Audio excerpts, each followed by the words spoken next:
I've been tracking the reaction to climate change, as you can imagine, for decades. And I categorize the reactions to climate change in 4 large groups. One is those who deny the science, deny the effects. And honestly, I used to try to talk some sense into those people. I don't waste my time anymore just because it is so ludicrous. And also because that group is just getting smaller and smaller. So we don't have to worry about that anymore. I actually wonder why I put so much energy into it 20 or 30 years ago.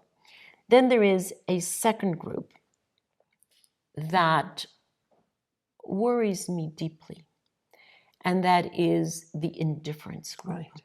That to me is more pernicious and more destructive, in fact, even more irresponsible than denial. It is the indifference. It's apathy. It's apathy. Yeah. This doesn't have to do with me. This is about someone else. It's going to happen anyway after my lifetime. Really? Just go outside and see if that's true. But that indifference of I will be able to either protect myself or exempt myself or buy my way out of it. Get off the planet. Yeah, that indifference to me is something that I really have a very hard time embracing. May I be very upfront about that. Then there is a third group, which is the doom and gloom group. And I actually get very excited about that group because there's so much energy there. There's so much energy. There is so much power and passion way down here in the gut, right? That I just think like, wow, that is a potential that can be unleashed toward good. It's the indifference when you don't care, that's really worrisome to me. But those who understand, and many times these are people who have actually studied the science, are very, very fluent, very knowledgeable, really, really understand, and have fallen into the dark box of doom and gloom. But for me, that's not a sealed box. That's a box to be opened. And that's a box from which a lot can bloom. That to me is the compost out of which much good can happen in an Aikido. We were talking last night about Aikido, in an Aikido way, right? How do you turn that energy in to the kind of energy that we need? So to me, that's the most exciting group of people because there's so much potential there that has not been cared for, that has not been harvested and further fertilized. So that's the group that I'm actually most excited about. And then, of course, there's the group of us, and I'm sorry that I'm not most excited about us, but that's the group of people who have already decided to take action. And that's fantastic. There are too few. We really have to move and focus on the movable middle that I think is very much in the doom and gloom box right now, but that can be moved forward. And so I love your idea, Rebecca, of something as simple as an infographic, because about what can I do as an individual? Because the fact that we as individuals can have an impact on our own personal life, on our family's life, on our town's life, on our city, state, country, on the planet, it's very difficult for people who are not used to thinking and acting systemically. What I mean is at all levels of the system at the same time, and understanding that what is present at one level of the system is present at all levels of the system, and that by impacting any level of the system, you're impacting the whole.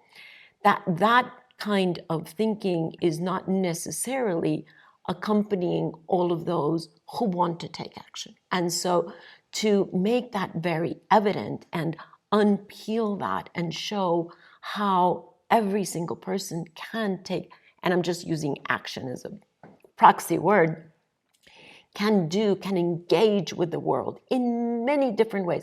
I would actually not be able to write a comprehensive list of what any person can do, because the list is unending.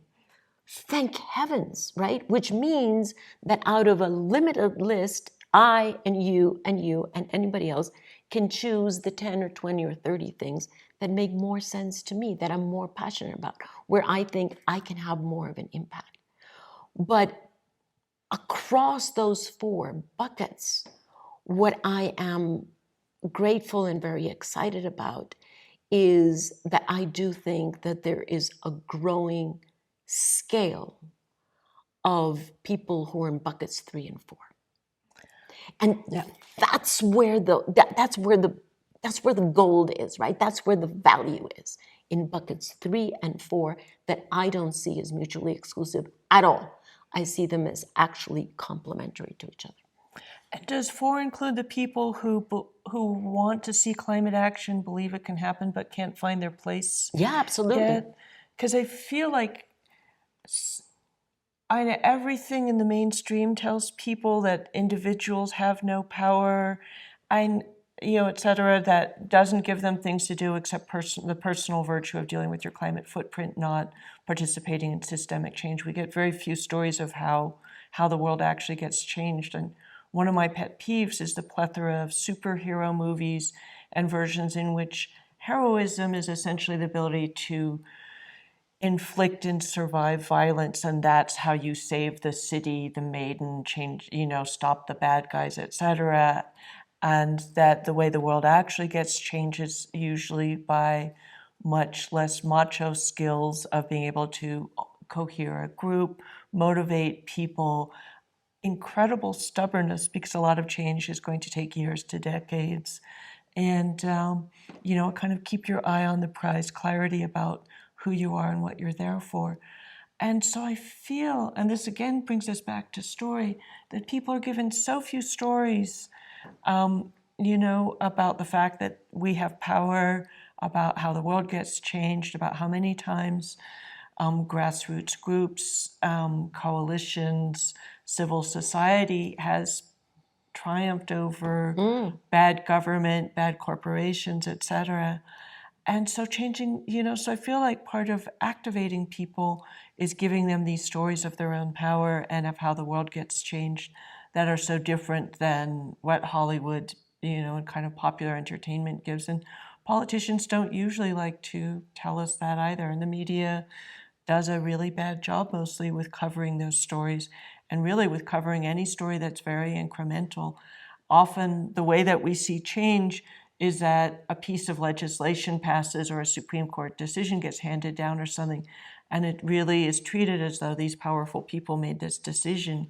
Unfortunately, with the abortion decision in the Supreme Court before us, we can see power working towards horrific ends as well as towards good ones. But I'll take marriage equality in the Supreme Court of the United States in 2015, where, yes, a majority of justices decided in favor of marriage equality, but only because queer people for decades had taken incredibly heroic and courageous stands, stood up, spoken out, told their friends, their family, their coworkers, their community who they were, so that what was considered normal and appropriate and just had radically transformed, even from the Supreme Court decisions of 15 years earlier. And so when you see the whole train of events, you see that it begins at the grassroots and the margins and the shadows, and that the powerful people who decided the world should be different were not the people in the center. They were the people on the edges, and ultimately the people in the center obeyed them. So those are the kinds of stories I like to tell. I think one of one of the stories is sitting to your left. But Well, I mean, I cannot believe what you did in Paris. We did, because there were thousands of people doing it. But in a way, your psyche was, the leverage point that created the sense of community that made that decision Only possible. because it was shared, right? Yeah, the sense of possibility exactly. was shared. Yeah, But I'd love for you to go into that a little bit. I mean, people have heard the story, but I want to hear it again. Sorry. I don't know that I can stomach telling it again, but let's see if we can get to it. But I did want to say, Rebecca, that in all fairness, I do see that they're not all media, but I do see some channels in media really stepping up to the challenge. And it just comes to mind Time in the United States, The Guardian in the UK, and Netflix, just to name three, but there are many more, who have finally decided enough is enough. Enough is enough of only covering the bad news or, in fact, the lies that we're being told by climate deniers, and who really are stepping up in a very, very courageous leadership position among the media industry to say, right, we need to get on the right side of history here, and we need to exercise our influence over the reading or the viewing public and be able to give the facts as they are and inspire with stories. So I think that we should, open that space for media to finally get with the program, because they are. I'm a Guardian columnist, so in some sense I am the media, and I totally agree. The media has gotten a lot better. The Washington Post and a number of other major newspapers now have pretty good climate coverage, though it tends to focus more on bad news than good news, which is usually very incremental. It's not the dramatic thing that happened yesterday, but the exponential curve of something that's, or the technological breakthrough, or it's changes of consciousness that only show up in surveys and polls and voting patterns and things like that. So I think they've gotten better, but I still feel a real lack of stories. And I've seen, as somebody who's been an activist for almost 40 years, often young men in particular are attracted to violence because it's so frustrating. How can, we've done all these things to get the fossil fuel industry to stop doing this, to do that. And of course it's partly they don't remember. We have stopped pipelines. We have stopped, drilling. We have changed finance and permitting and other things, but it is still frustrating. And they imagine violence as the most direct way to change things. Don't imagine that it often backfires and direct and indirect ways. Well, as And so an that's- antidote to that, Yeah. I do chair the Earthshot Prize, which is the most distinguished environmental prize founded by Prince William.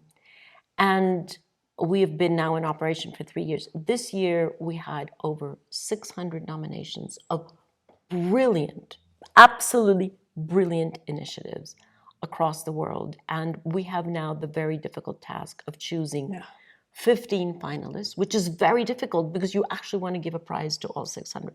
And then from the 15 finalists, the 5 winners. And honestly, it's a very difficult task. That's good news. That's very good news, that it is a difficult task for the jury group to choose 15 finalists and out of those 5 winners, because the world is really mushrooming with brilliant, committed people who want to make a difference. And of all ages. And of all ages. This is one of the things that is so... And of all ages. You and just they think want, about and Greta they, Thunberg is... and they want to make a difference, Yeah. and they are making a difference. They're making a difference in the sector that they're working, but they're also making a difference in being part of the storytelling, right? In changing the narrative, in weaving a narrative that is much closer to where we are in the present and where we will go in the future, as opposed to being the narrative of the past. I completely agree. It's happening, it's mushrooming, it's getting bigger, but I still feel in the mainstream people are often lacking good examples of how the world gets changed and how much power they can have to participate, because of superhero stories, because of the news story will tell you the powerful people made this decision yesterday, but not the people you don't know are powerful spent 15 years getting to the point where the powerful essentially just had to ratify a changed worldview, a changed story. But I really, apropos of this, want all voices at the table. You know, I want those who are morally outraged. I want, you know, the protests, those people who actually are telling the story of doom and gloom, and also threat and blame are, you know, those voices are really important at this time, yeah. as well as, you know, the voices of moral injury, you know, of feeling the sense of shame that I've been contributing to the problem, and there's deep self-blame. I want that voice at the table. And also, you know, I remember going to see the film about James Baldwin, I'm Not Your Negro, and he was talking about moral apathy, you know, and you were saying, this is actually, in a certain way, the group of the privileged, the group who have chosen to opt out or ignore, but they're not so far from those associated with denial and addiction, you know, how we're covering up something. And part of, you know, our work has to do with, in a certain way, surfacing or uncovering the patterns that have produced the sense of disengagement from, you know, like, it's not going to affect me, or it's going to affect me in a way that there's no sort of weak flow, there's no exit out of this path. Or I can't affect it, which is the other side of that coin. I worry, I find the doomers alarming because they've convinced a lot of people it's too late, there's nothing we can do, we don't have the solutions. And that huge amount of angst, grief, rage, anticipatory grief, I think, is really often based on a misapprehension of the circumstance, a sense that the future has already been decided rather than that we're deciding it now. So stories all of those voices, in a way, are a misapprehension.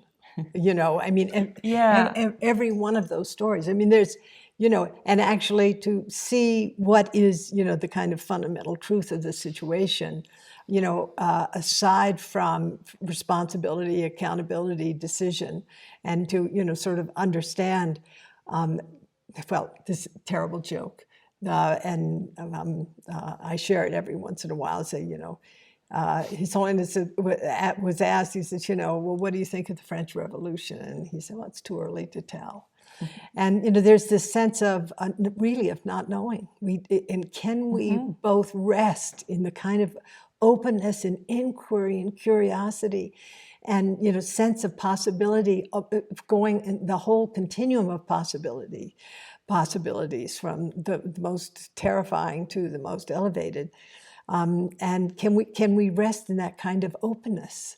That is, you know, for me, so... Didn't we start this whole conversation with uncertainty? I think we did. We did. We did. And here we we said, are again. and here we are drawing the circle complete about how do we embrace uncertainty. And Because as a reality. That is our lived experience. Yeah. And as the field of opportunity. Yeah. And possibility.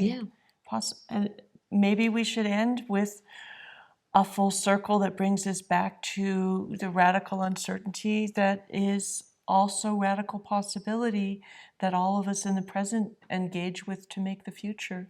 That's it. Hey,